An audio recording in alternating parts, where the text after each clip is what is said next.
Speaking to NBC News on the sidelines of the function, South Africa's High Commissioner in Namibia, Thenjiwe Mtintso, expressed joy with the large turnout, saying it reflects the sound relations between both countries and similarities in cultures and traditions stretching back to the pre-colonial and apartheid eras.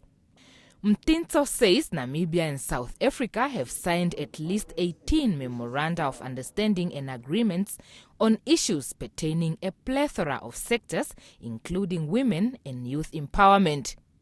We come from a painful history, but we now are in a democratic situation, and therefore we're celebrating our unity in diversity.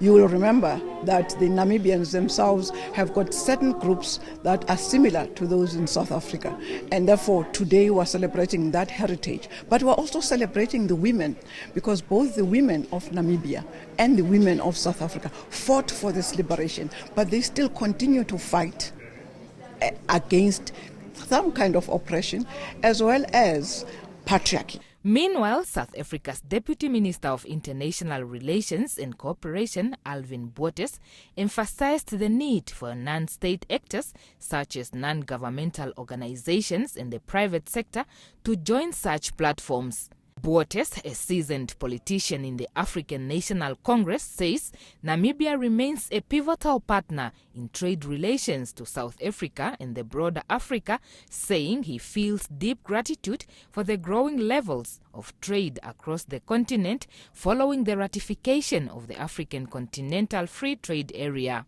Botha says South Africa's trade volumes across Africa has surpassed exports to the European Union, which reflects growing cooperation and integration on the continent.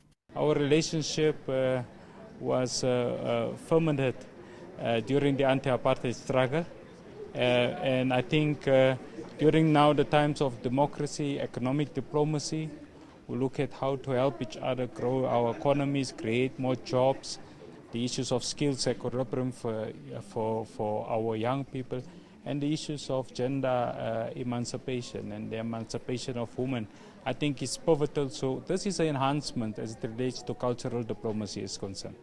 In addition, Governor of the Khomas region, Laura McLeod Kashirwa, said observance of a shared cultural heritage between the two countries has proved beneficial in sustaining historically formed ties. We share heritage as Bantu people, and therefore sometimes you would want to believe that as two nations, two brother and sisterhood nation of ours in the South Africa, one would say that we actually foster unity.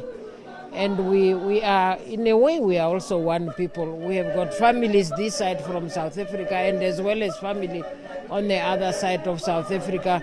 So there is no way we can easily divide ourselves. Several artists, including The Soil, Erna Chimu, poet Lebo Mashile, and 9-year-old Sail Akwake, entertained a crowd that included former Prime Minister Nahas Angula and captains of industries from both countries.